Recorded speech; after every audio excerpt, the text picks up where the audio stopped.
sobre o novo paradigma do direito na pós-modernidade. Estou lendo, professora. Eu li, professora. Deu para dar uma lida. Quem foi que falou? Foi Alexandre? Uma lida. Foi.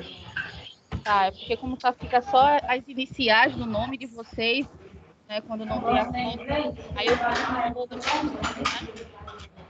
Déia, quem é que tá com o áudio ligado? Acho que é tu, Maria, que aí tá um som de fundo. Tudo desliga rapidinho. Ótimo, pronto. É Déia nada, viu? Déia tá fechadinho aqui.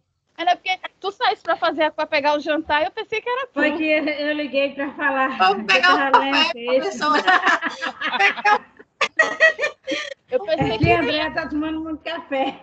Eu pensei que tu ia judiar com a gente de novo hoje, mulher. Meu filhinho, hoje eu tô live, Ah, tá bom. Ainda bem, né? Não judiou da gente agora do café no jantar. Mas só para complementar, você tá com a cara boa hoje, viu? Tô? Que bom. A cara boa, Ju. O que aconteceu, Ju? Conta.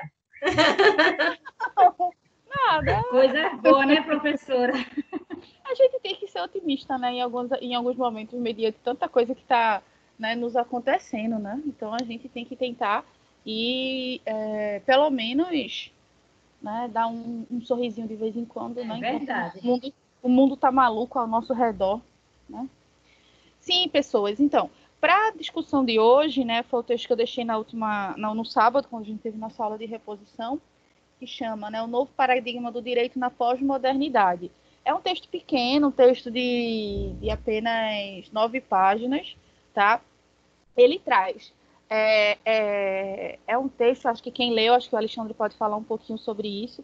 Quem leu, ou que mais alguém quiser, percebeu que ele faz ele traz uma série de conceitos, uma série de expressões, e ele tenta fazer um panorama, né, um tanto quanto histórico, certo? Desse processo, certo? Do que ele chama aqui do paradigma. E aí eu queria já começar com vocês, né, reforçando a ideia de que quando vocês se depararem com palavras que vocês não conheçam, que vocês procurem buscar as informações. Vocês já ouviram essa expressão e sabem o que significa a palavra paradigma? Porque é fundamental a gente ter isso bem claro na cabeça da gente para poder entender esse texto, né? O que é paradigma? Vocês sabem? Alguém pode me responder, ou se já ouviu a palavra, se tem noção? Eu creio que seja uma contradição, professora. Uma contradição de fato.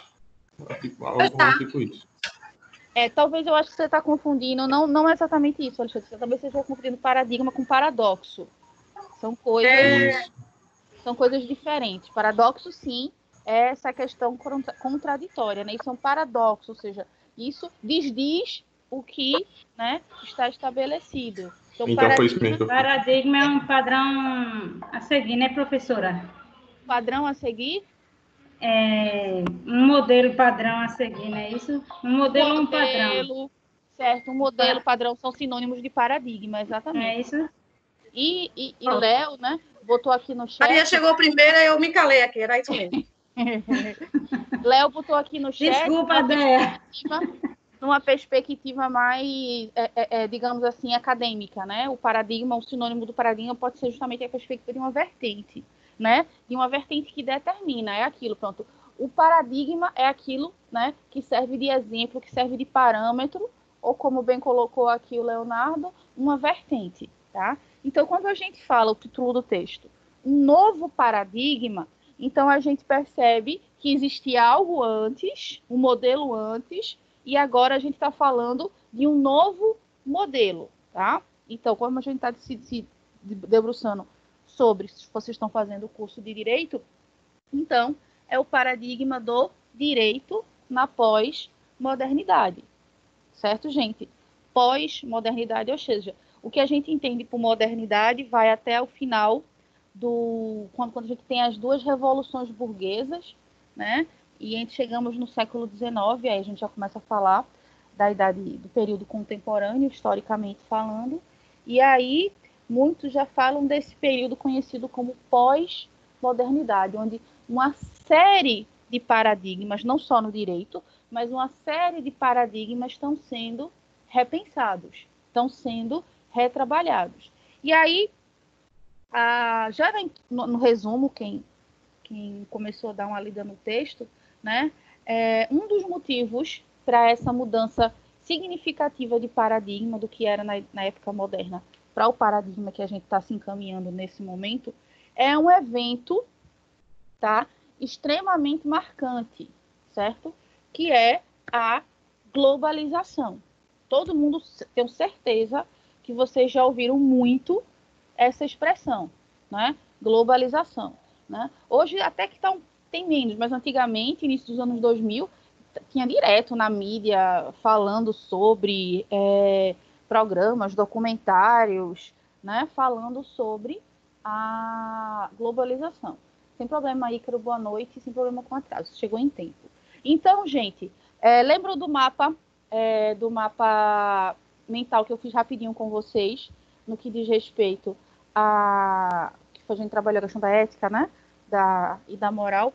Hoje eu quero que vocês pensem em três palavras, quando a gente fala globalização. 3 palavras ou 3 pequenas, né? Que vocês associem diretamente à globalização. Pensar em 3 palavras, certo? Só que calma, vocês não vão escrever aqui, nem vão me dizer. Vão matutando aí a ideia, porque vocês vão entrar, seja no celular ou no próprio computador, né, onde vocês estiverem, vocês vão entrar no site que eu acabei de colocar no chat, certo? Todo mundo conseguiu entrar nesse site aí que está o endereço no chat, mente.com. Não sei se vocês já conheciam esse site, caso não, vocês entrem aí, tá? Vocês vão lá no celular de vocês e entrem nesse site, mente.com. É para agora, professora? É para agora. Boa noite. É para agora? Para agora. Você pode entrar ou aí no computador ou no celular, por onde você estiver utilizando, tá? Aí você entra mente.com lá no navegador do seu celular, do seu computador, tá? mente.com. Aí eu vou mostrar para vocês a tela que aparece quando vocês entram, certo? Quem conseguir já entrar, me diz. Vai aparecer uma palavrinha, Mentimeter. Não sei se vocês conseguem ver, acho que não, por causa do brilho do meu celular. Deixa eu diminuir aqui. Tá pedindo uma senha, professora. É isso mesmo. Ó, entra aqui, certo? Aí ele fica pedindo um código, não é isso? Please enter the code. Perfeito. Eu vou dizer para vocês qual é o código que vocês vão digitar, tá bom? Vou dizer para vocês qual o código que vocês vão digitar. Professora, por favor, repita aí. Eu estava tentando ajudar Lucas e Helenilson aqui a entrar. Você vai entrar nesse site que eu coloquei aí no chat, querida. mente.com. Peraí, deixa eu ver aqui o chat, que eu estou na outra. Mostrar participantes, mostrar conversa. Mostrar conversa. Isso. Mostrar conversa. Cadê o chat? Não aparece, não. Mostrar participantes. Peraí, viu? Professora, tem um código já. Tem um código no quando eu abri. Não, aquilo é um exemplo. O código que eu quero. Entendi. Entendeu?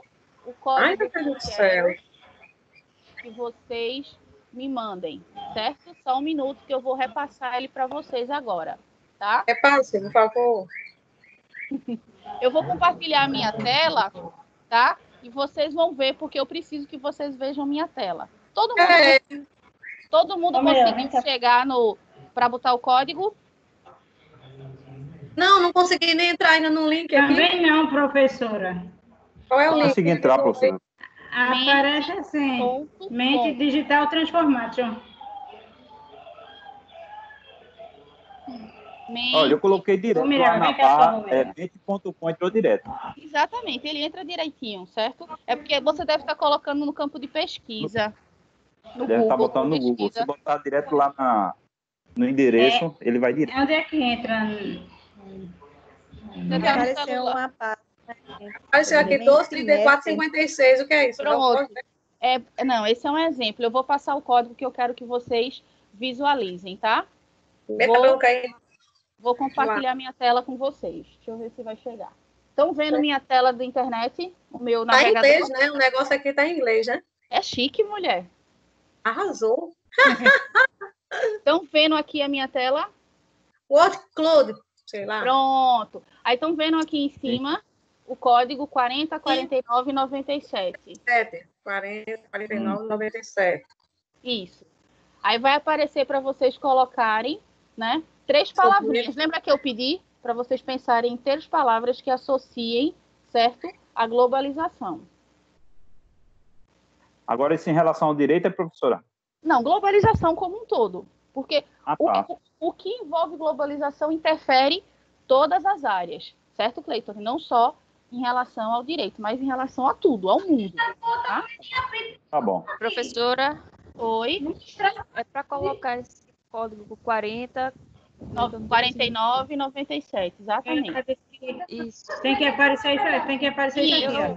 Aí você vai colocar 3 palavrinhas, vocês estão vendo aí, alguém já conseguiu me enviar. Na tela, nessa telefonevotamento.com. Aí, paciência, não tá. Ó, aí estão vendo que eu tô recebendo as respostas de vocês?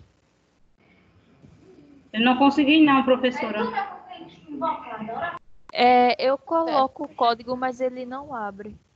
Você tem que submeter. Você clicou embaixo para submeter? Eu coloco mente.com. Ok. Isso. E aí você submete e depois tem lá 3 espacinhos para vocês colocarem 3 palavrinhas que remetam vocês à internet. Então, a globalização, perdão. Aí aqui, ó, eu já estou recebendo. Vocês estão conseguindo ver, gente, a minha janela do Word aqui se modificando, a minha janela da internet? Estão vendo, gente? Sim, professora. Ótimo. Então, ó, as palavras que estão em maior tamanho é as que vocês mais estão digitando, certo? Quanto maior o tamanho da palavra, é a quantidade de vezes que vocês estão falando para mim aquela palavra. Então, pelo que eu estou vendo, né, vocês estão atribuindo globalização, a noção de tecnologia, tem a ver com economia, foi falado internet, tem até Coca-Cola aqui no meio, né? Que para muitos é um dos grandes símbolos do capitalismo e, consequentemente, da globalização. Desenvolvimento, sustentabilidade, que tem muito a ver com o que a gente vai falar hoje, consumo, mundo, né? Renda, que mais? Capitalismo, como a gente já disse, lucros, né? Professora, eu enviei. Pronto. Suas palavras estão aqui, você encontrou suas 3 palavras aqui na minha imagem? Deixa eu ver aqui. Tá? Eu tô pelo celular e fica... Eu encontrei a minha. Encontrou suas palavras? A minha tá aqui. A minha também. Apareceu. Isso, exatamente. Apareceu OMS, economia. Você não precisava dizer, é só se você já tinha visto aqui, né? A sua não tem problema não, você pode falar, mas é só para você ver se você se segredo, né? Não, é segredo não, é só para vocês verem que vocês estão pensando, né, bem parecido, né? Porque provavelmente vocês podem ter colocado a mesma palavra que os colegas de vocês colocaram, né? E agora a palavra que foi mais digitada por vocês foi economia, nesse momento. Então, muita gente relacionou a globalização à economia. Do mesmo jeito, em segundo lugar, vem ali tecnologia, né, como uma das palavras mais citadas. A gente falando avanços, né, mundo, a gente vai falar de mundialização também, mudanças, né? Vocês estão realmente, né, o caminho é esse. Quando a gente fala de economia, de globalização, perdão, a gente está falando aqui realmente de todas essas palavras, certo? Falta mais alguém enviar? Já pode sair do aplicativo já? Pode, era só para enviar 3 vezes. Eu não consegui não, professor. Eu coloquei aí o que aparece na minha tela para a senhora pelo Zap. É porque provavelmente você está entrando pelo Google. Aí você tem que procurar qual é o site. Eu não lembro de cabeça qual é. Bom, né? Então, gente, pensando nisso, né, como uma das palavras que vocês principalmente colocaram lá no mapa, né, foi a questão da economia. E outra foi a questão da transformação, da mudança, certo? Então, o que está mudando o mundo, o que muda o mundo, diretamente está relacionado, né, com as várias áreas do nosso cotidiano. E o direito não podia ser diferente, né? Até porque o direito precisa, e vocês sabem bem disso, acompanhar as tendências mundiais. Acho que vocês estão estudando isso em outras cadeiras, em outras disciplinas, né, especificamente do mundo do direito, que vocês, né, visualizam isso. O direito, ele não é como a gente viu, né? Ele não é engessado, ele não é estático, ele foi, né, tendo de se adaptar e de acompanhar as transformações sociais, né? Pelo menos isso é o ideal que aconteça, tá, gente? Então, como eu falei para vocês, né, a gente traz, né, esse novo cenário globalizado, e uma outra palavrinha que aparece no texto é a palavra transnacional, tá? Transnacionais. O que significa falar isso? Está relacionado à globalização, né? É quando não existem mais limites, certo? Entre as nações, tá? Há aí uma transferência, um trânsito muito grande. Esse trans vem dessa noção de trans, né, de trânsito, tá? Né, entre os mundos, entre as nações, certo? Então, transnacional é aquela perspectiva de que a cultura, por exemplo, você, né, quem gosta, né, a comida oriental, quem gosta aqui de sushi, de temaki, né, tá recebendo influência, né, mediante o processo globalizador. Então, quem compra lá pede lá o seu sushi, o seu temaki no delivery, o seu yakisoba, né, no delivery, então, né, tá usufruindo desse limite, dessa queda de barreiras no que diz respeito, estou falando culturalmente, né, dos países. Então, é isso que ele chama de transnacional. E o que isso mostra para a gente? Que o mundo, né, na verdade, se tornou uma expressão bem comum, uma grande aldeia global, certo? Então, todos nós pertencemos a essa aldeia global. Outra expressão também muito comum da gente utilizar é a ideia de cidadão do mundo.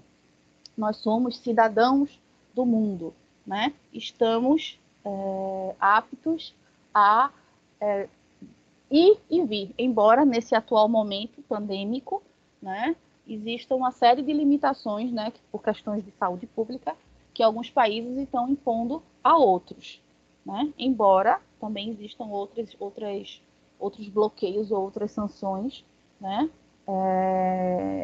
que, digamos assim, dizem respeito a questões, né, econômicas e a questões políticas mesmo, né, e religiosas, tá? Tem muito isso também, certo?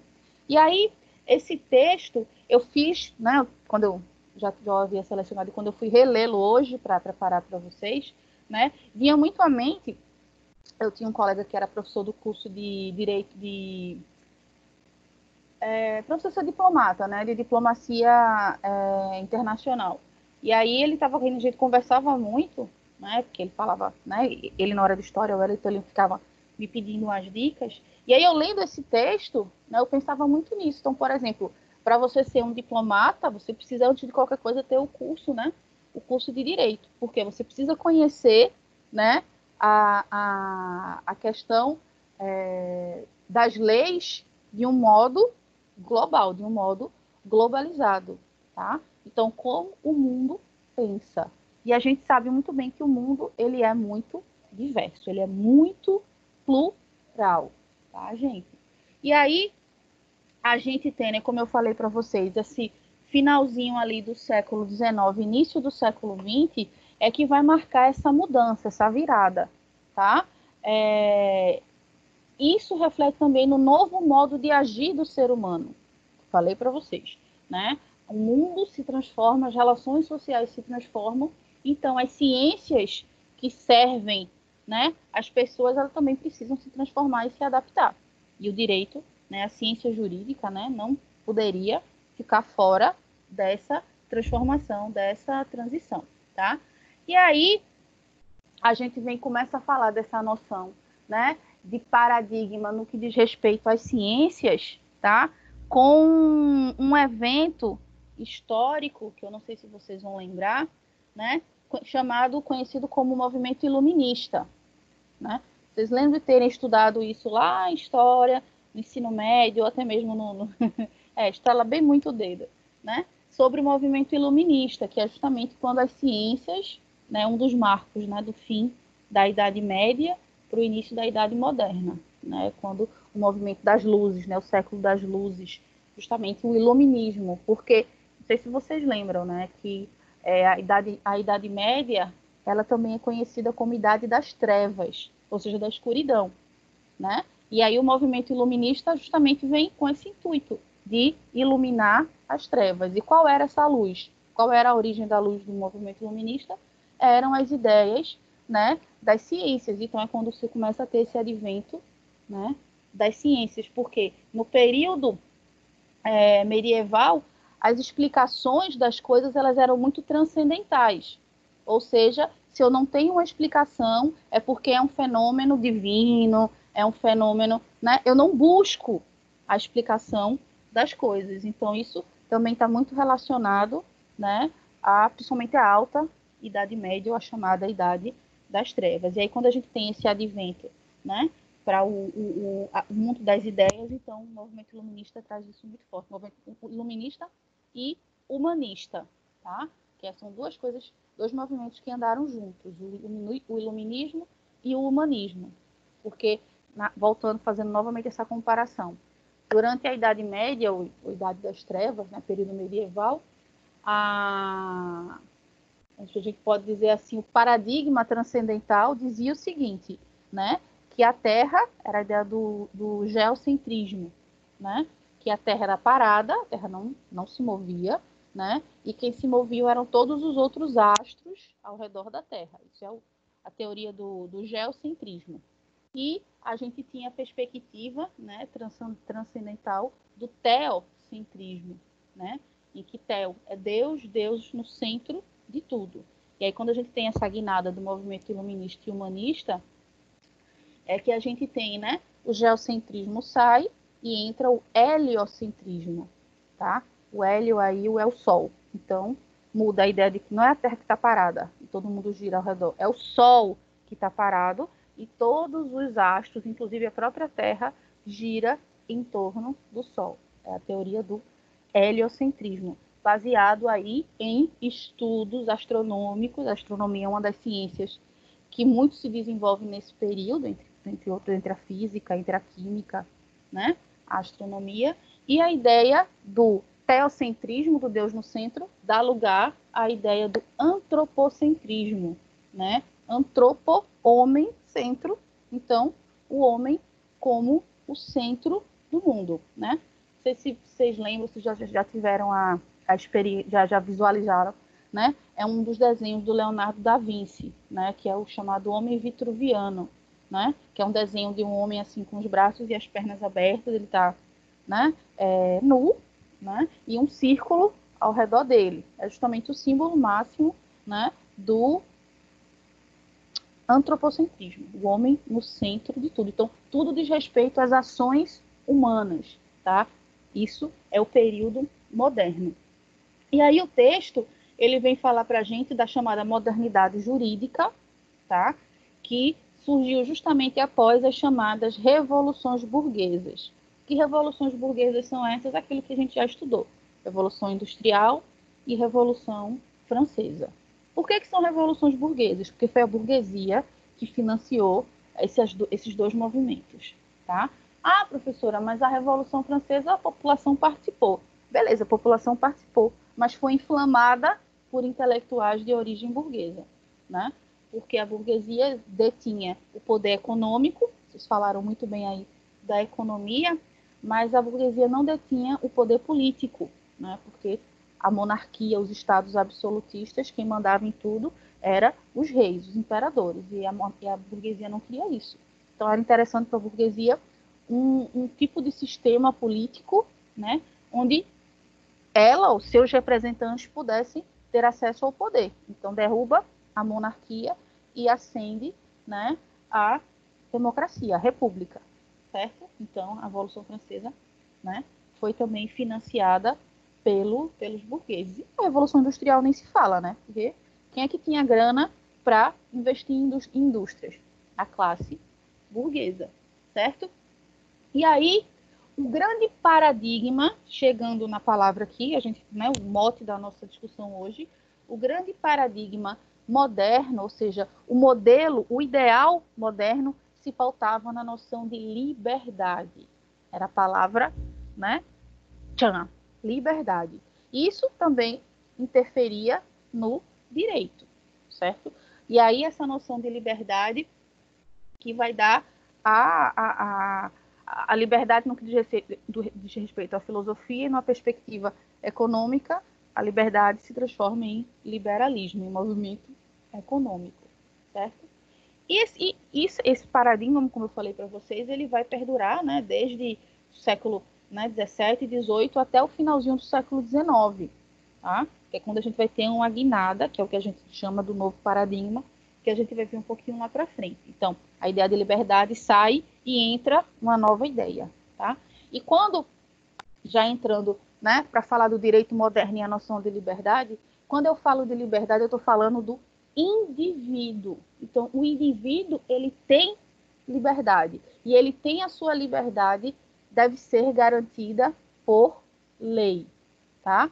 Mas aí, uma grande coisa que eu sempre alerto, né, quando a gente fala dessa ideia, dessa noção de liberdade, é que a gente não vive uma liberdade ao pé da letra do conceito. Por quê? Se eu perguntar para vocês, o que é liberdade? Né?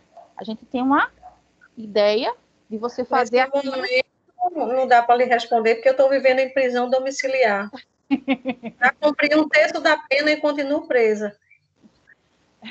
Né? Então, se eu pergunto o que é liberdade, né? A gente tem essa noção, a gente pode até viver uma falsa liberdade, uma ilusão de que vivemos numa sociedade, né? Num mundo, né? Pautado na liberdade, mas, na verdade, quando a gente vai para o campo do direito, né? A liberdade, minha liberdade, é aquela máxima, minha liberdade termina aonde começa a liberdade do outro.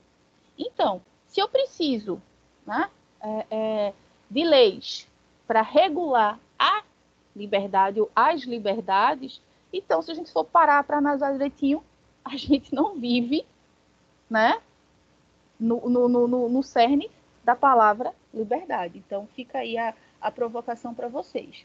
Só que a gente está falando de uma noção, de um conceito de liberdade que, novamente, atende aos interesses de uma determinada classe social. Que classe social é essa? A burguesia, né? Falando da Idade Moderna.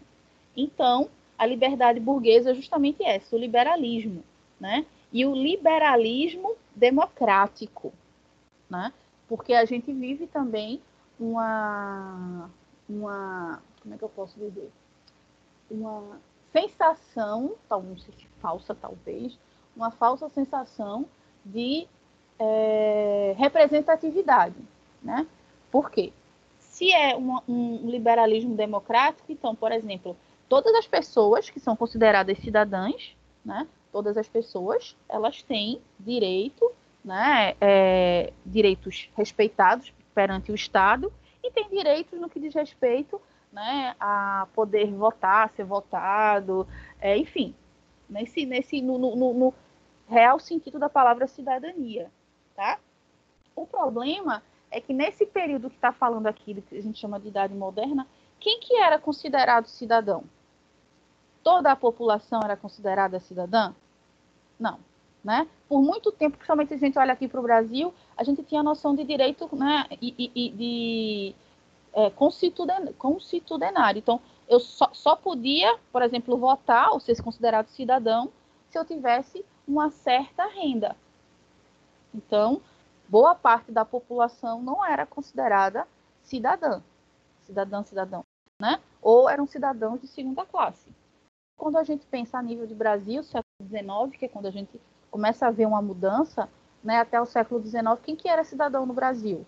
Só os homens brancos e de determinada classe social, ou seja, a minoria, né, da população. A grande maioria da população não tinha direitos, porque não eram considerados cidadãos, né? Não à toa que a primeira grande luta, né? Por exemplo, vou usar o exemplo daquilo que eu conheço mais, que é a questão do movimento feminista, foi pelo direito ao voto, né? Porque só a partir do momento que a gente teve o direito ao voto é que nós passamos a ser reconhecidas enquanto cidadãs, né? Então nós não tínhamos esse, e consequentemente, por exemplo, os negros, né? A gente está falando de um país onde, a gente viu isso, a maioria da população é negra, então até meados do século XX, nem mulher nem negro voltava no Brasil, nem mulher nem negro nem analfabeto, né? Então imagina, né, o Estado de Direito como que era falho nesse sentido. A teoria era bonita, né? A liberdade, né? O liberalismo democrático. Eu tenho liberdade para votar, ser votado, escolher quem vai me representar, quem não vai, né? Ter a minha empresa livre, né, gente? E aí, só que será que isso é uma liberdade, né, que atingia a todos? Fica aí uma reflexão para vocês, né? Cleitoni levantou a mão. Pode falar o que você quer, qual a sua dúvida aqui, da sua contribuição? Foi a senhora falando sobre essa questão do século XIX, das questões da liberdade, a questão do voto. E eu estava aqui, pensando também sobre a história da própria saúde pública, da saúde pública do Brasil, né? Porque no século XIX, praticamente, 18, 19, só quem tinha direito à saúde era quem trabalhava, ou a classe política, ou naquela evolução, aí depois veio só quem tinha direito ao atendimento hospitalar, era os trabalhadores, e principalmente a questão de pensões, né? Estou dando um resumo rápido. Aí foi Sim, depois das... Oi? Sim, foi da sua pesquisa, sim.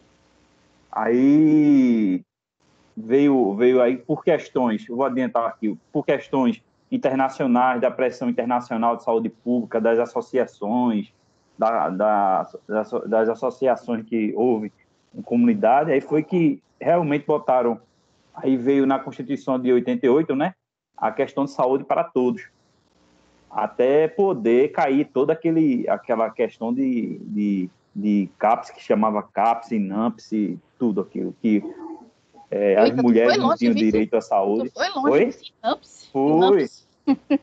Foi? Foi. É porque eu tinha um tiquinho de nada dessa parte da saúde. Gostei da sua... Aí me remeteu a isso. É bem interessante a questão do contraponto com a saúde. Aí tu falas isso, né? Então, será que, assim, a liberdade era verdadeira, né? E aí, uma coisa que vocês têm que ter em mente, que quando a gente fala, né, isso já está claro para vocês, acredito eu, quando a gente fala de convívio social, né, a gente tem que associar o tempo todo o direito enquanto garantidor, né, do bom convívio social. Então, só existia essa noção de liberdade, mesmo que efêmera, mesmo que não universal, ou seja, não atingisse todo mundo, mas só existia essa questão do respeito à liberdade porque existiam as leis, né? Porque existiam as normas jurídicas que são, né, as leis. Consequentemente, né, o objeto das ciências jurídicas, que é o direito, tá, gente? E aí, esse sentido de liberdade que a gente está falando na época moderna, o texto traz uma passagem, uma análisezinha feita do Stuart Hill, né? Que é um cientista político tradicionalíssimo, tá? Ele vem falar justamente, quando vocês forem dar uma lida no texto, vocês procurem, né, a fala do Stuart Hill, que é justamente essa noção de liberdade associada à perspectiva econômica. E isso me relembra o mapa mental que a gente fez, né? Que vocês, né, talvez nem tinham tido tanto essa clareza, talvez não tenham lido ainda o texto, né?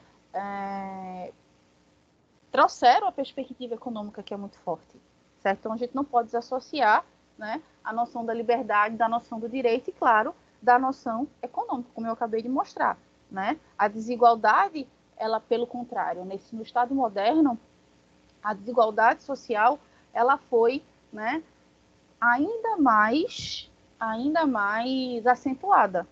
Quando a gente imagina que não, mas ela foi ainda mais acentuada, tá? E aí a liberdade moderna, né?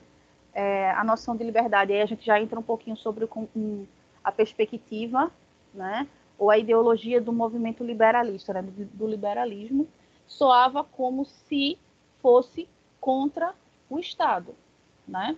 Porque eu acho que vocês têm acompanhado as atuais discussões no que diz respeito a essa questão econômica do nosso país e do mundo, né? Que a gente vive hoje, o chamado neoliberalismo, porque o movimento liberalista é justamente esse, pautado nessa noção de liberdade do século XVIII e XIX, né? Em que eu tenho liberdade para enriquecer, eu tenho liberdade para explorar a mão de obra de quem não tem a mesma condição que eu, tá? E eu não quero, certo, que o Estado, né, o Estado enquanto entidade, enquanto lugar de poder, interfira nas minhas questões, né, nas questões que a gente chama de privadas, né? Por isso que uma grande característica, por exemplo, né, de um Estado liberal, tá? Pensando nessa perspectiva da ideia de liberdade, né? O Estado liberal é justamente um afastamento, né, do Estado e a supervalorização do que diz respeito à propriedade privada, né? Então é muito comum você ver, por exemplo, os grandes estados liberais, né, uma preocupação com diminuir a máquina pública, né? A gente vê muito isso, por exemplo, o nosso atual Estado, né? O Estado brasileiro, ele é um Estado, né, com características muito fortes desse neoliberalismo, né? Porque uma busca, né, cada vez mais evidente pelas privatizações, várias empresas que eram, né, do Estado, que eram públicas, né, sendo vendidas para a iniciativa privada. Isso é a tônica do liberalismo, tá? E aí, o direito, dentro dessa perspectiva, o direito vai dialogar, vai intermediar essa questão em relação ao Estado, tanto é que quando a gente fala, né, a gente está falando do mundo ocidental, então no mundo ocidental, eu não estou nem citando a questão ali do Oriente, né, a questão das teocracias, né, e das ditaduras ali do Oriente, Extremo Oriente, certo? A gente está falando do mundo ocidental. E aí a gente fala muito do direito intermediário nessa relação, né, do indivíduo com o Estado, e aí a gente vem falar, né, a noção do Estado de Direito, né? Direito tanto no sentido das leis, quanto de direito no sentido de cidadania. Então, o Estado que garante, né, que confere esse status de cidadania. Então, a gente está falando aí de estados democráticos. Ah, professora, mas no Ocidente tem muita monarquia ainda. Tem, né? Mas são monarquias parlamentaristas, como é o caso do Reino Unido, por exemplo, né? Entre outros países, Suécia, entre outros países, né? Espanha, a própria Itália, né? Trabalha com a questão do parlamentarismo. Então, existe a questão da participação popular, certo, gente? E aí a gente tem, dentro, uma característica desse Estado moderno de direito, é uma diferenciação, né, racional, né? E aí, o tempo todo, é uma característica que a gente vê forte, diferente do que era no período dos estados absolutistas monárquicos, né? É uma dubiedade, uma relação dúbia de religião versus política, porque por muito tempo a religião, né, e a política, no que diz respeito a poder, a tomada de decisões, estava diretamente imbricado, até meados, né, até final da Idade Média e início da Idade Moderna, você tinha os estados, como eu falei, os estados teocráticos, que é o que a gente vê muito, novamente, hoje, no Oriente Médio, né, os sheiks lá, os príncipes, os principados, os príncipes, né, muçulmanos, sendo reconhecidos como verdadeiros representantes de Alá, né, na Terra. Então, a teocracia, né, extremamente conservadora desses países. Então, quando a gente chega na modernidade, no Estado de Direito moderno, a religião tende, né, a política tende a se descolar da religião, tá? E aí a religião vai cuidar das suas questões e política vai cuidar das suas questões, né? E a noção de moral versus a noção de direito, porque por muito tempo o que regia o convívio, como a gente viu, era a noção de moral. Aí agora a gente precisa de um código de leis para regir e que esse código de leis tem que ser o mais imparcial possível, porque ele tem de atender tanto quem em tese, né? Tanto quem é de classe baixa quanto quem é de classe alta. E aí a gente já falou sobre isso. Acontece de forma igualitária? Será que funciona da mesma forma a questão de direito funcionar a contento para as pessoas de diferentes classes sociais? Né? Isso é uma pergunta para vocês, né, conversarem um pouquinho. E é também durante o período da Idade Moderna que surge a noção de direito público, né? De direito público, por exemplo, essas instituições que a gente tem hoje, né? Essas instituições públicas para a manutenção, né? E a execução das questões jurídicas, porque hoje a gente tem, né? Quantos tribunais a gente tem hoje, gente? Vocês sabem me dizer? A gente tem um tribunal regional, tem tribunal eleitoral, tem tribunal de justiça, tem tribunal, né? São tantos tribunais e instâncias, né? Que eu, sinceramente, eu me perco um pouco, né? Eu tenho uma amiga, eu trabalho no TJPE, eu trabalho no Tribunal da União, eu trabalho no... Aí eu falei, não são todas as mesmas coisas. Aí realmente, né? Como a gente viu na última aula, burocratização, né, do Estado. E aí reflete, claro, no direito. Tá? E aí, como eu falei para vocês, a noção de cidadania, né, o cidadão, como centro das atenções, e a supervalorização da propriedade privada. Né? Por isso que era considerado cidadão quem tinha condições, quem tinha propriedade privada. Tá? E aí, como eu falei, existia, né, dentro do discurso liberal e liberalista uma falsa noção de igualdade. Por que a noção, como eu perguntei? A noção do direito não é que todos são iguais perante a lei, né? Mas a gente tem que ter esse discernimento crítico para entender que essa era uma falsa noção, que nem todos eram iguais, né? Perante a lei. A gente falou na nossa última aula, por exemplo, a própria questão de gênero, né? As leis extremamente machistas que favoreciam muito mais os homens do que as mulheres, né? E ainda hoje, né, a gente vê isso muito forte. Novamente, a questão étnica, a questão racial, que está muito, né? A gente está vivendo um momento de ebulição muito grande no que diz respeito à questão racial, né? Eu queria trazer esse questionamento. Eu acho que todo mundo está acompanhando, né, o que está acontecendo nos Estados Unidos, né, com a morte, né, do segurança lá do George Floyd lá, por um excesso, né, do policial branco, né? E aí a grande pergunta, né, que acho que eu vi até, acho que foi aquela Viola Davis, aquela atriz norte-americana maravilhosa, né, falando, né, que será que a pena do policial, pensando em julgamento, né? Será que a pena do policial seria tão rígida, né? Seria tão rígida se não fosse essa tremenda pressão social que está tendo, né? Porque inicialmente o que foi que fizeram com ele? Simplesmente afastaram. Aí depois demitiram, né? Se não houvesse uma pressão social como, né, que se tornou uma verdadeira bola de neve, será que o cara teria sido, né, que ele recebeu homicídio, né? Ele agora está sendo julgado e muito provavelmente será condenado, né?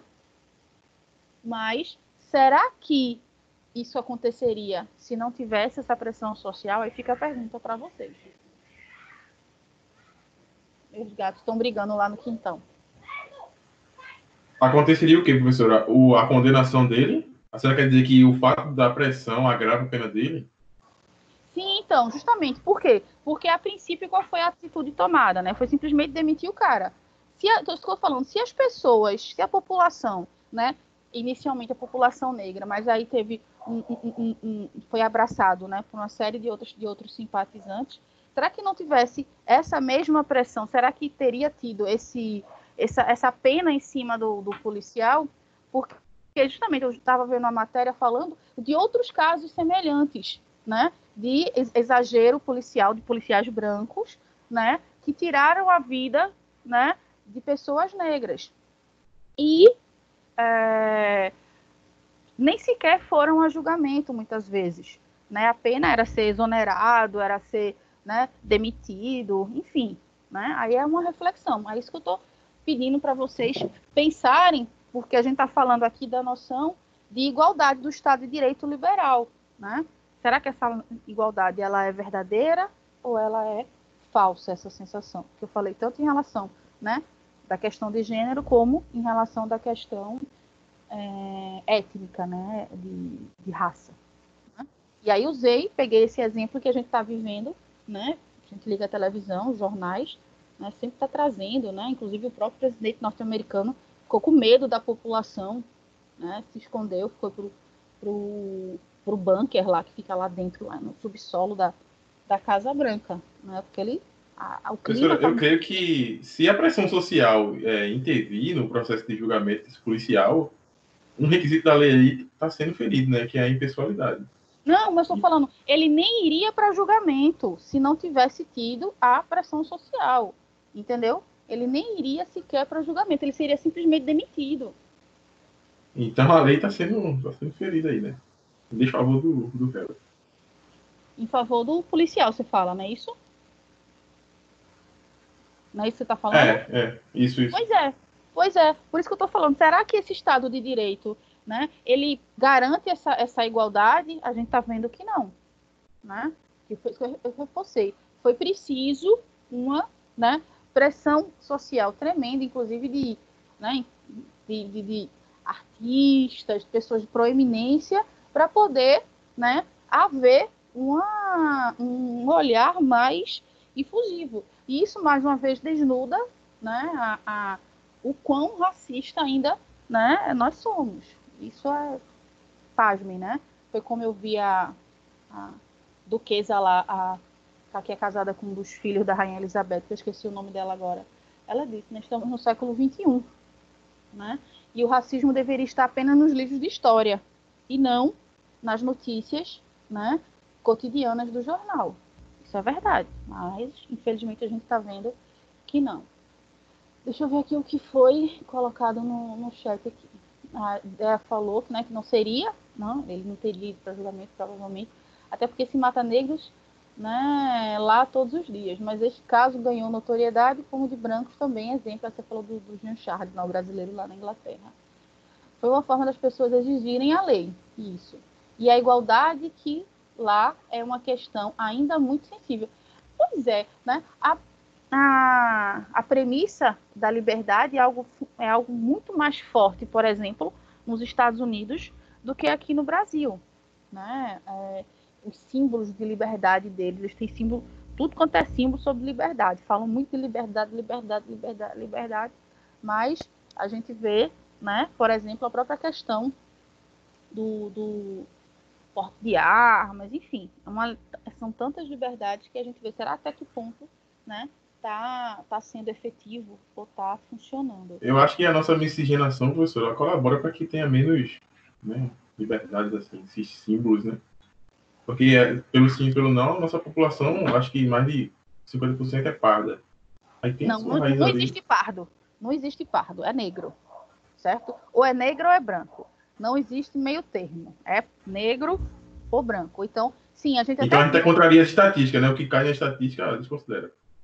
Mas isso é o que o movimento negro, por exemplo, defende, né? A ideia de que não existe, né, essa questão dessas sub, né, classificações étnicas. Ou a pessoa é branca, ou a pessoa é negra, ou é índia, né? Porque a gente tem no Brasil também, né, a população nativa indígena, tá?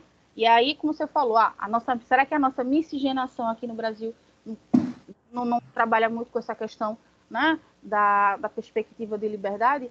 Tem muito, né, da cultura, como a gente vem falando, colonial que a gente teve, né? Nós passamos, né, quase 400 anos tendo a escravidão como normal, tá? E somente há pouco mais de 100 anos que a gente não tem a escravidão. Então, ainda a gente carrega muito forte, né, essa cultura no nosso dia a dia, né? E o próprio exemplo que eu posso trazer para vocês é o que a gente discutiu sábado na nossa aula e que remete, infelizmente, a gente estava falando do caso do garoto que caiu do 9º andar, né? Que a mãe precisou ir trabalhar, não tinha com quem deixar, levou o filho, enfim, né? Porque aquilo que a gente disse, né? O Brasil é um dos raríssimos países no mundo onde se ainda tem essa perspectiva de empregada doméstica, né? A noção ainda de serviçal, que remete ao passado escravocrata, né? Os países desenvolvidos europeus que já estão, né, em um outro estágio, não se tem. A pessoa tem condição financeira, mas não tem uma pessoa em casa, né, sendo sua empregada, né?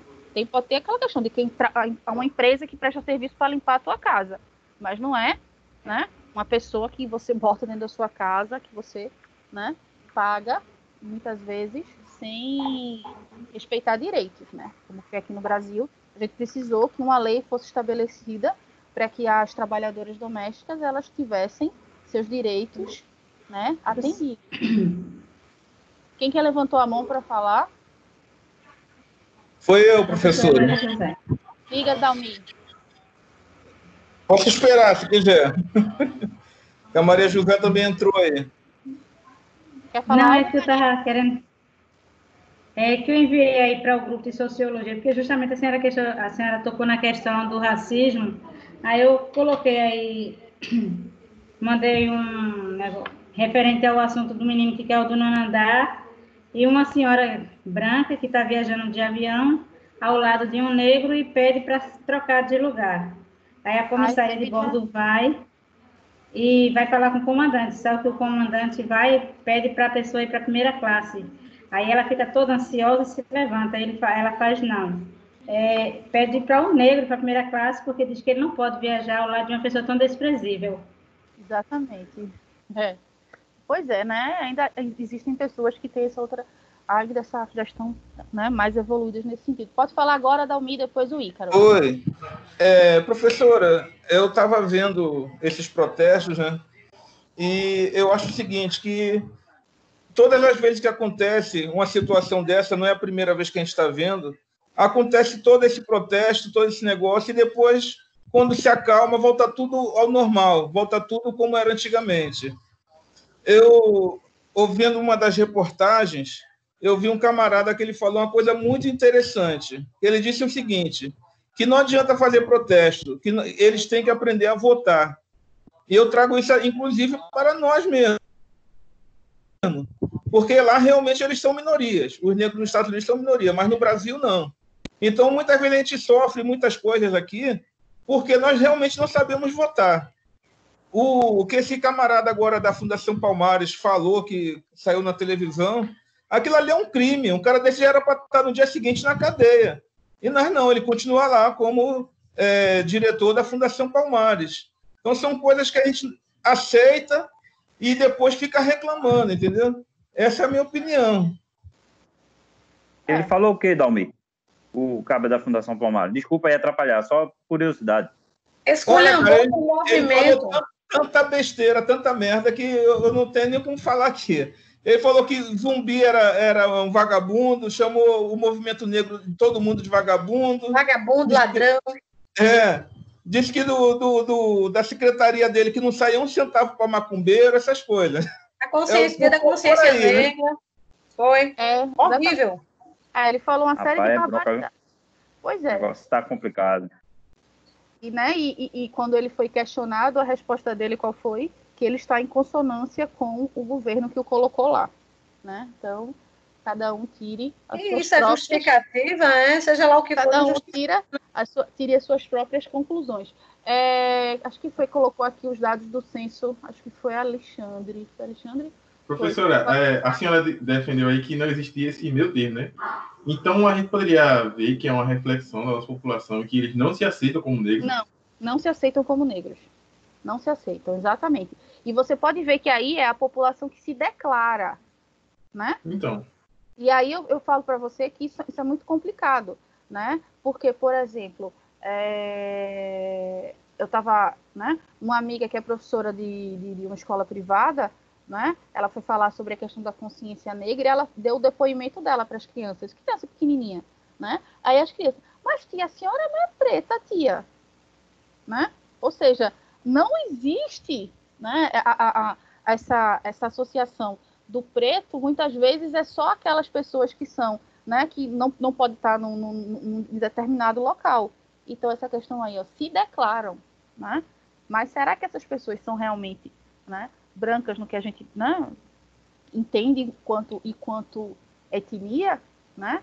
Porque o recenseador não pode chegar e dizer, você é preto, você é branco, você, né? Porque realmente as pessoas é que têm que se declarar. Mas é fato, a população brasileira, a imensa maioria de mulheres e de maioria, né? Imensa não, mas a maioria de mulheres e maioria de negros, né? A nossa população, se você for fazer... Eu acho que se for fazer, professora, aí a árvore genealógica, né, de todo mundo brasileiro aqui, eu acho que tudinho tem uma porção de negro. Sim, sem sombra de dúvida, porque por conta, como foi bem falado, né, da nossa miscigenação. Por exemplo, eu sou branca macaxeira, mas as minhas duas avós, elas eram negras, né? Então... feito lá em casa, aí tem italiano, índio, vê que mistura. É a globalização. É a globalização na sua árvore genealógica, tá?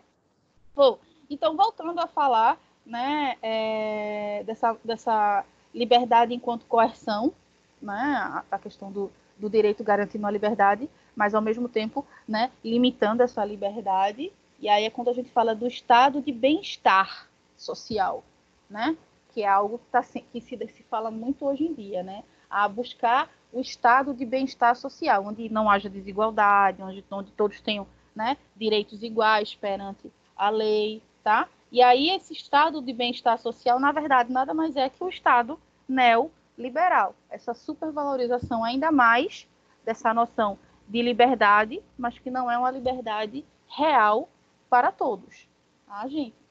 E aí a gente vai ver uma mudança de paradigma, né, com a limitação desse exercício de liberdade, quando passam a surgir alguns novos valores, tá? E isso vai acontecer recente, né? O paradigma moderno, apesar de tudo, né, ele chega ainda a meados do século XX. Né? A gente tem a afirmação, né, do mundo dividido, né? A Guerra Fria, né? Entre, de um lado, né, o capitalismo norte-americano e, do outro lado, o socialismo, o comunismo soviético. É uma deturpação do que seria o socialismo, né, da União Soviética, certo? E aí esses dois estados, é justamente o estado de bem-estar social, ele vem surgir como uma resposta, né, a essa, como é que eu posso dizer, a essa dicotomia entre esses dois modelos, né? Ou você se enquadrava num, ou você se enquadrava no outro. Não podia haver meio termo, tá? E aí o estado de bem-estar social não. Acabou, né, o mundo soviético, caiu a cortina de fumaça, derrubaram o muro de Berlim, unificaram Berlim, né? E aí agora a gente tem que pensar no estado de bem-estar social. Na verdade, é o capitalismo se reinventando, né? Reassumindo, e aí é quando você tem a questão de mundialização, transnacionalização e de globalização virada na molesta no mundo, né? E aí a gente tem um processo, por exemplo, de aculturação, né? A questão do principal idioma do mundo ser o idioma, né, norte-americano, né? o dinheiro, né, a principal moeda do mundo, né, ser o dólar, é o índice que você mede a economia pelo preço do dólar, né? Então, isso é um resquício, né? Isso é uma característica muito marcante da influência da globalização. Lá no chat, no mapa mental, vocês falaram da Coca-Cola, né? Como símbolo da globalização. Alguém falou da Coca-Cola. Mas existe um índice na economia, lá nessas coisas de bolsa de valores, que eu não conhecia, eu fiquei sabendo, assistindo o jornal há um tempo desse, que existe um índice, né, nas bolsas de valores, que é o índice Big Mac, né, o sanduíche da McDonald's, é o sanduíche mais famoso deles, né, o Big Mac, né, é o índice para você medir o nível de desigualdade ou status da economia de determinado país. Por quê? Porque o Big Mac, o sanduíche, ele é pão, alface, hambúrguer, queijo, ele é a mesma coisa. Então, ele vai ser Big Mac no Brasil, ele vai ser Big Mac no Japão, ele vai ser Big Mac nos Estados Unidos, na Suécia, na Índia. Ou seja, você vai usar as mesmas coisas para fazer esse sanduíche, seja em que país for, certo? E aí, o preço que o Big Mac é vendido nesses países é que vai dizer, tá, como que está a economia do país, certo? Quanto mais caro o Big Mac, mais ferrada é a economia do país, né? E aí é o que eles chamam nas bolsas de valores o índice Big Mac, né? Bom, e aí quando a gente vem falar, né, começa uma mudança desse paradigma, né, do fim da liberdade, com o surgimento de novos valores, apenas no final do século XX, ou seja, né, há 30, 40 anos atrás. Então, a gente ainda está vivendo, né, essa transição para esse chamado novo paradigma, tá? Que é esse, que é o título do texto, né, esse paradigma da pós-modernidade. E aí ele já começa fazendo, né, uma análise um pouquinho sobre a questão das ciências, né, como as ciências enxergam um paradigma, e ele diz que os autores falam que a palavra paradigma vem substituir a noção de verdade no que diz respeito às ciências, né? Porque não existe mais aquela noção de verdade absoluta, né? É relativo, então surge o paradigma para substituir a verdade. Então, qual que é a verdade do direito? Não é mais a verdade do direito, é o paradigma do direito, certo? Então, quando a gente está falando, né, dessa substituição, tá? A gente, como eu disse, a gente está há poucos anos, poucas décadas nessa transição. Então, a gente ainda está vivendo com o modelo de direito de liberdade, né? E ainda estamos migrando para o novo. Então, estamos coexistindo os dois modelos de Estado de Direito, de liberdade e desse novo que está surgindo aí, tá? E aí, esse direito, né, esse paradigma do direito é o critério da racionalidade, tá? E aí a ideia da reflexão predominante. E aí, a gente chega, né, para falar para vocês que essa mudança de paradigma teve muito a ver também, né, com o advento das ideias socialistas. Por quê? O que defendia quando você vai pegar o conceito de socialismo? O que socialismo defende? Né? É justamente o fim das classes sociais, o fim, né, da ideia, né, de ricos e pobres. Tá? No frigir dos ovos, bem resumidamente, certo? A ideia de ricos e pobres. Então, é justamente a partir das reflexões, das críticas, né, dos movimentos socialistas, é que se começa a questionar essa noção de Estado de liberdade, mas que não é uma liberdade que serve para todos, que não garante igualdade para todos. Tá? E aí começa a surgir a noção de liberdade, passa a dar lugar, né, à ideia de solidariedade.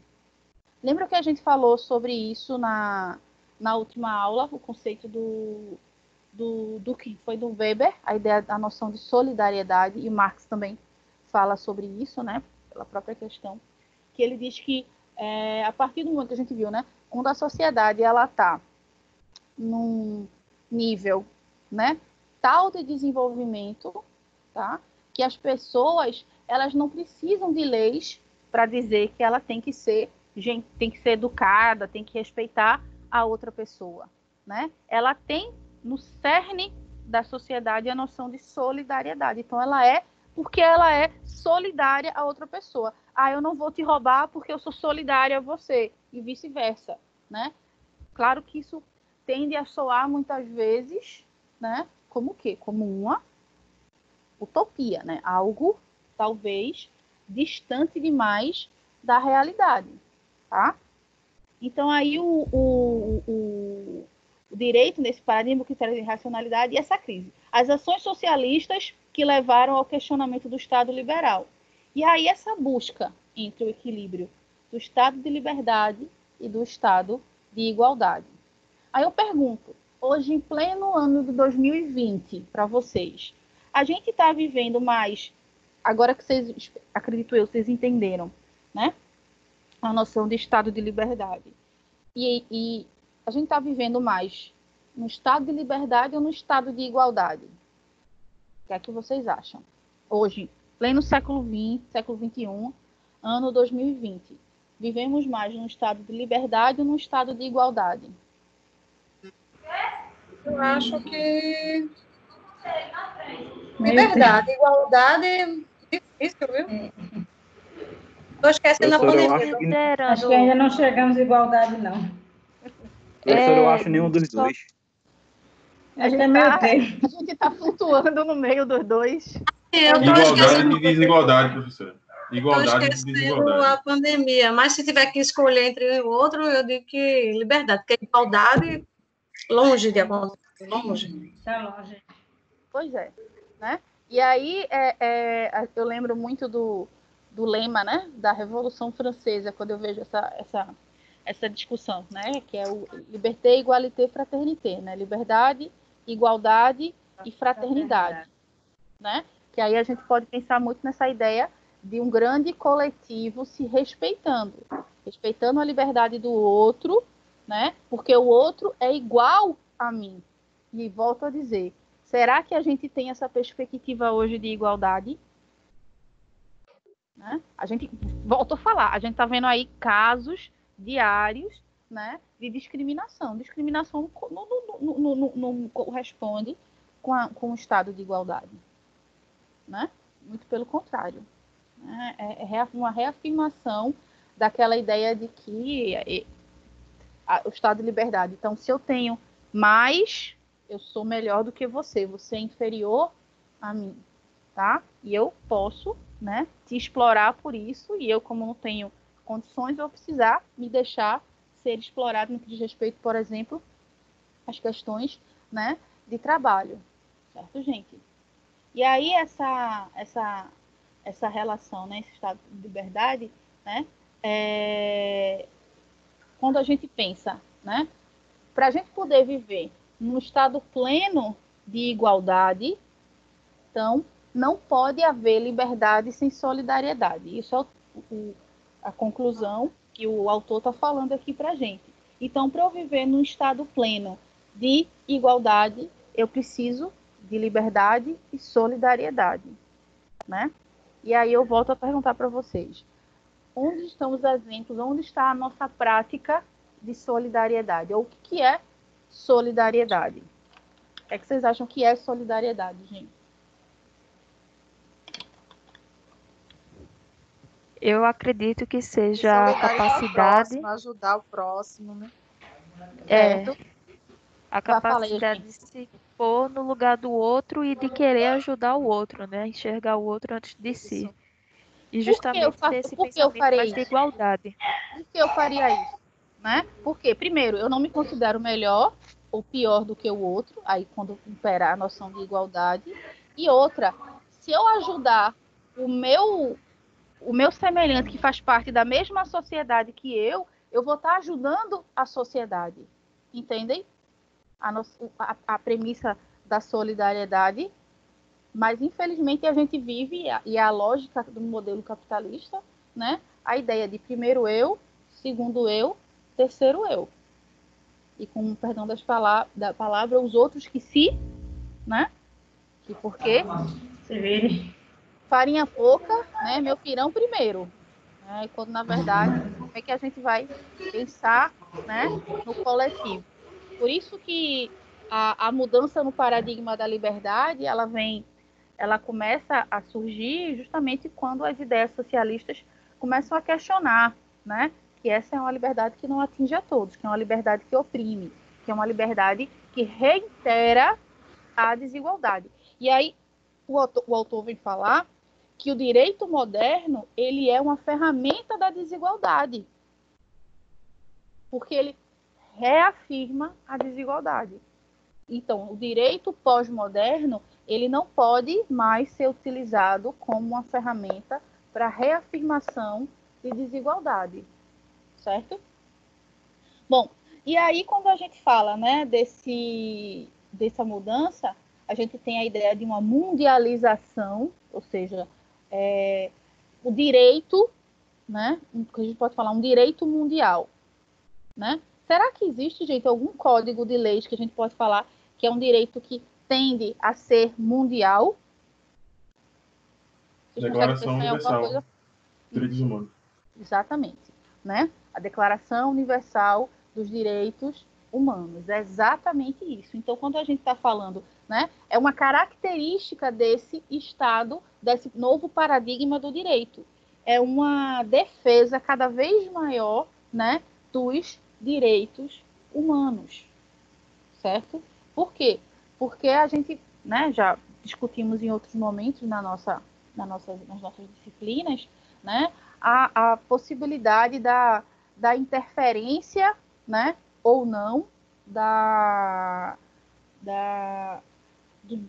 do direito humano em determinado lugar onde não está sendo respeitado, que foi o exemplo do filme lá que eu passei para vocês, né, o do Flor do Deserto, né, a intromissão, né, do mundo em meio a uma prática cultural que estava ali ferindo, né, os direitos humanos. Então, se a gente está falando de solidariedade como novo paradigma, então o direito pós-moderno tende a sair em defesa dos direitos humanos, tá? Por conta, né, da necessidade que se faz. Então, e pensar numa ordem, né, pós-direito ou direito pós-moderno, a gente não pode deixar de pensar em inclusão social. Então, como eu falei, o direito moderno, ele era ferramenta para a desigualdade social. O direito pós-moderno, esse direito novo, ele tem de se preocupar com a questão da inclusão social. E também um outro grande tema, que é um tema, né, comum ao mundo como um todo, é o tema do meio ambiente, né, que é a proteção do meio ambiente, tá? Quando a gente fala da Revolução Industrial, né, como marco, né, do direito, né, moderno, do capitalismo, do liberalismo, né, as pessoas estavam um pouco se lixando para o meio ambiente. Só que o que acontece? Começou-se a perceber, né, começou-se a olhar com mais atenção para os nossos recursos naturais, porque sem os recursos que a gente extrai da natureza, a gente não teria nada dos produtos que a gente consome diariamente, certo? Não teria nada, né? Teria energia, não teria o elemento da bateria do celular, não teria nada. Então, começou-se a ficar antenados na noção de que os recursos que o nosso planeta tem para nos oferecer, eles são finitos, eles vão ter fim, né? E aí é quando a gente fala muito da questão do petróleo, tá? Porque com a primeira revolução industrial, a gente teve a troca da mão de obra humana pela máquina a vapor. E aí quando a gente tem a segunda revolução industrial, é quando a gente tem a energia elétrica e o petróleo como fonte de energia, né? E, infelizmente, a extração desse segundo, né, do petróleo, é extremamente agressiva para o meio ambiente, né? Hoje eu estava vendo a notícia de uma catástrofe, de um desastre terrível, não sei se vocês viram, né? De um vazamento de óleo na Sibéria, né? Eu vi. O presidente russo tá com a morrinha porque toneladas e toneladas e toneladas, né, de óleo vazaram no mar lá da Sibéria, né, de uma empresa privada de extração de petróleo, né? E a gente, por exemplo, a gente pode falar um pouquinho sobre essa questão, porque fomos vítimas, né, há pouco tempo desse tipo de problema, né, com aquela coisa do óleo, né, nas nossas Verdade, nas nossas praias litorais, né? Exatamente. Não mataram a gente com óleo, querem matar com vírus. De alguma maneira a gente vai morrer. Né? E assim, eu confesso a vocês que eu não sei que rumo tomou, né, as investigações, que rumo tomou a punição, se alguém foi punido, se alguém, né, pagou pelo acidente, né, ambiental causado, né? Professor, é porque a gente entra naquela contradição, né? Será que vai valer a pena para o Estado punir aquela empresa ao ponto de botar ela para falir, não ter mais o seu ali resguardado, né? Não ter a sua parte ali? Pois é, que é isso que o texto vai falar mais para frente, né? Porque quando eu falo em valorizar o meio ambiente, eu estou falando em direto ou indiretamente diminuir meu lucro. Exatamente. Né? Sim, será que eles vão querer, né, não receber mais os impostos que aquela empresa tem, né, para pagar, ou enfim, ou a geração de própria questão de geração de emprego, entre outras coisas, né? E aí isso mostra, dá uma certa aflição na gente, a gente saber, poxa vida, será que existe uma alternativa para tudo isso, né? É como o texto está falando, existe, né? Esse Estado, com esse novo paradigma, baseado na solidariedade e com a proteção do meio ambiente, né? Surge aí uma outra palavrinha que tá em moda, né? Ainda bem. Espero que permaneça por muito tempo, que é a ideia de sustentabilidade, né? O que é sustentabilidade, gente? O que vocês acham? O que vocês já viram alguma coisa falar sobre sustentabilidade? Como se fosse uma forma menos agressiva, né? Uma forma menos agressiva de... Alexandre, pode falar, Alexandre, fala. Um pouquinho. Fala, Alexandre, depois fala, Cleiton. Vai, Alexandre.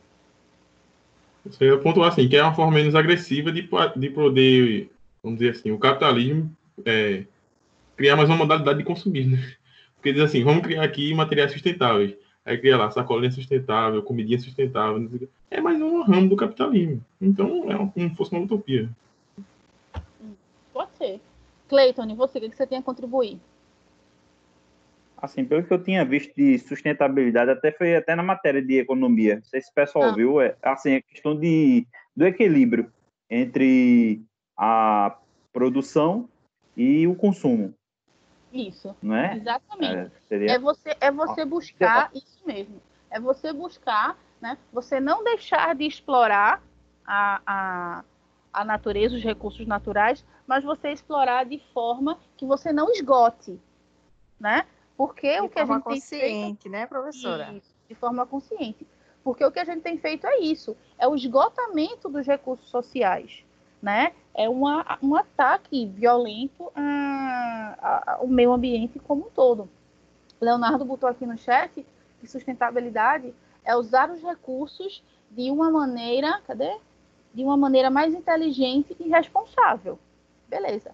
E aí é quando a gente tem essa guinada, né, para essa preocupação, né, com essa relação. Eu entendo quando o Alexandre fala, né, que pode ser uma utopia ou pode ser um novo ramo, né, do capitalismo. Gente, o capitalismo nunca vai querer deixar de ganhar dinheiro, isso é fato, né?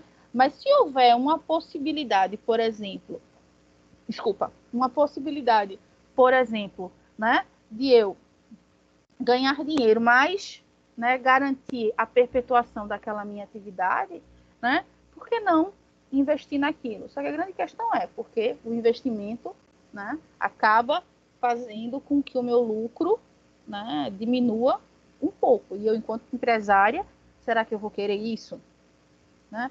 Será que eu vou estar preocupado com isso? E aí vem falar, por exemplo, no texto fala dessa preocupação, né, dos cientistas alertando, a galera começando a ficar preocupada. Aí teve lá o protocolo de Kyoto, né, que foi aquele tratado assinado por vários países, né, industrializados, né, dizendo que tem que diminuir a emissão de uma série de gases poluentes por conta da camada de ozônio, né? Porque assim, gente, enquanto a gente não sofre, impressionante, enquanto a gente não sofre as consequências propriamente ditas, né, as pessoas, senhora, vamos explorar, eu não vou estar aqui daqui a 50 anos mesmo, então vamos explorar.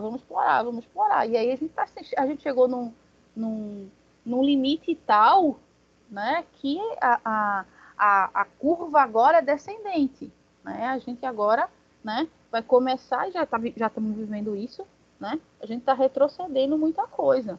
Não à toa que uma das coisas, a gente pode falar assim, uma das coisas positivas da pandemia, né, foi uma breve, né, leve, digamos assim, um restabelecimento da natureza, né? André pediu a fala, eu acho que Dalmi tinha pedido antes. Quer falar ainda alguma coisa, Dalmi?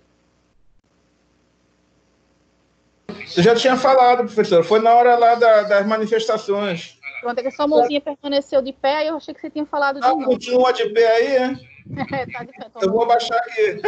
Beleza. Déia, o que você queria falar? Sim, eu queria complementar a sua fala sobre isso aí. O meio ambiente está melhor, né? Diminuiu as camadas de gases poluentes, bastou o povo ficar em casa. Então, assim, um dos pontos mais cruciais dessa questão da sustentabilidade é a educação das pessoas. Porque, assim, a consciência, né? A gente depara com... que hoje em dia, até no curso de Direito, eu estou aprendendo que a nossa fala tem que ser pautada. A gente não deve estar dando opinião aleatória, até porque tem gente que não consegue entender. Então, eu estava falando, olha, essa torneira aberta. É a solidariedade, essa noção de solidariedade. Olha essa torneira aberta, porque se eu passo ou demoro no banho, por exemplo, né? Mas eu que estou pagando a conta. Sim, mas você está gastando um recurso. Então, deixa eu só concluir, Ju, o que foi que eu escutei. É uma pessoa de idade, mas que eu respeito muito, e eu achei engraçada a posição dela, porque ela não tem escolaridade alguma assim, mas ela tem inteligência. E ela disse a mim, por que, Débora, você está mandando eu fechar minha torneira? Eu disse, não estou mandando, não, estou dizendo a senhora, olha a água do planeta. Ela disse assim, rapaz, eu já paguei a conta com Compesa. Aí eu ri, tudo bem. Aí ela fez assim, e outra coisa, vocês que estudem para transformar a água do mar em doce. Esse povo daqui de Recife não quer saber de estudar, lá no sertão o povo transforma água em doce. Não, você já estudando, vai estudar para transformar água em doce, deixa eu gastar minha água em paz. Desse jeito. Eu fiquei assim, ó. Pois é. E o pior é que existe, né? O processo de dessalinização da água, né? Só que é caro. Ele não é um processo barato, né? E outra, né? Vai diminuir em certos aspectos a dependência, por exemplo, que a gente paga, né? Pela água que a gente consome, né? Que era um bem que a gente deveria ter direito, né? A gente precisa pagar. Então, se o marketing começar a dessalinização, até água doce para a torta e a direita, então, né? Quem vai querer estar investindo numa empresa, né? Para vender aquele serviço se está em abundância? Por que eu vou comprar se eu posso ter? Ô, Ju, mas você acredita que, como ela, várias pessoas pensam, e é a hora que você se cala porque você é minoria, e você fica assim, meu Deus, o que mais eu tenho a falar sobre isso? Nada.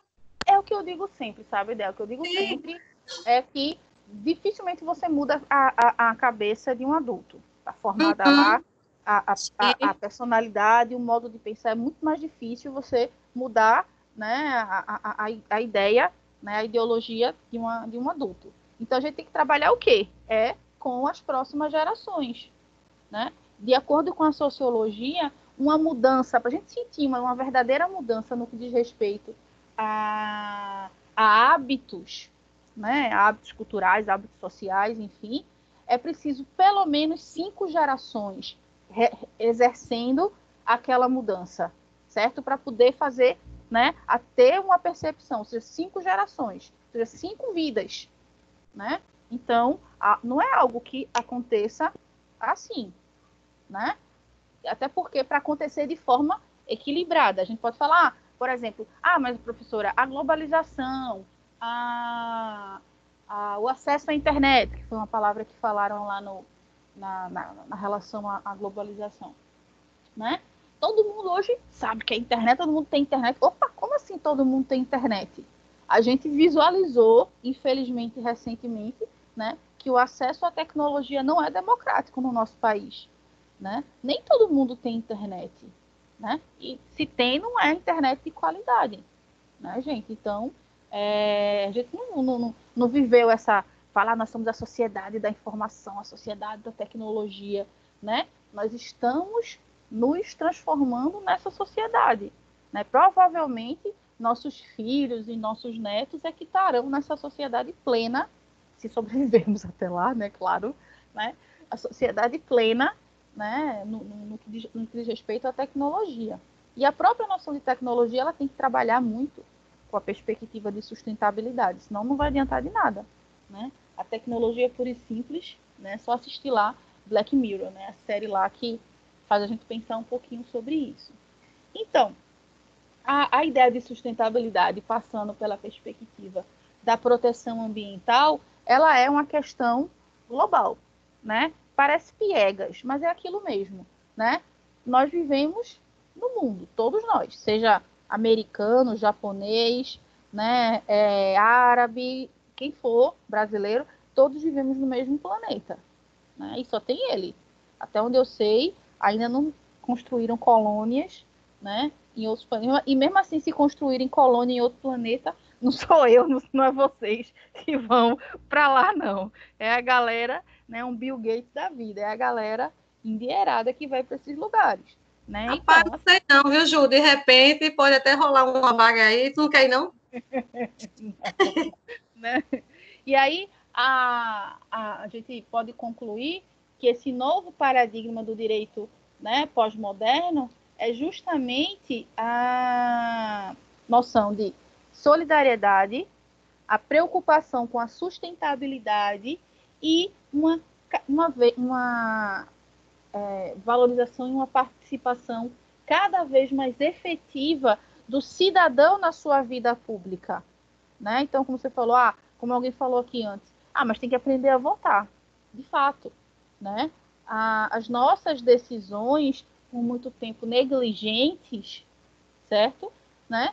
Tem cobrado seu preço no que diz respeito, né? A própria questão da economia, a própria questão, né, do meio ambiente. Então, nós temos que estar mais conscientes do nosso papel enquanto cidadãos. Então, a gente tem que estar, né, se informando para votar ou reivindicando nossos direitos, certo? Então, esse novo paradigma atual do direito e do mundo diz respeito a essa perspectiva. Então, a gente tem que trabalhar bastante, né, essa participação do cidadão em gestão pública, na perspectiva de economia, no âmbito social e na tecnologia, né? E aí, isso tudo também englobaria a própria questão de política, né? O ideal é que todos nós tivéssemos um discernimento e um conhecimento no que diz respeito à política muito maior, né? Por exemplo, eu não estou falando simplesmente na questão político-partidária para você ir lá e votar. Não, por política no real sentido da palavra, né? De polis, de cidade, né? Para tomar as decisões que melhor, né, organizam a minha vida em coletividade. A palavra política se deriva da palavra grega polis, que diz respeito à cidade. Então, quando você valoriza a cidadania, você está valorizando a cidade, então isso é política, tá? Então, a gente tem que trabalhar as nossas próximas gerações, né, de uma forma cada vez mais crítica, que eles passem, né, a pensar, a buscar, a investigar, né, e não aceitar informações, né, não aceitar que outras pessoas pensem por eles, né, que eles têm, a gente vai instrumentalizar. Então, quando eu dou as minhas aulas nas minhas turmas de pedagogia, na própria turma de história, eu falo muito isso, né, o nosso papel ele é muito sério, né? Por isso que muitas vezes ele é tão subvalorizado, né? Porque não é interessante que a gente prepare gerações críticas, né, para o mundo, tá? Bom, gente, o texto ele vai finalizar fazendo, né, essa elencando, né, que esse novo paradigma é a noção de solidariedade e sustentabilidade, e a liberdade gradativamente vai deixando de existir, e aí surge, né, a noção de solidariedade. Quando a gente é solidário ao outro, a gente é solidário ao mundo, né? Então a sustentabilidade também passa por isso, certo? Bom, dúvidas? Dúvidas, gente? Não, professora, tranquilo. Tranquilo? Sem Tá tranquilo. dúvidas. Ótimo. Então, espero que fique bem claro para vocês.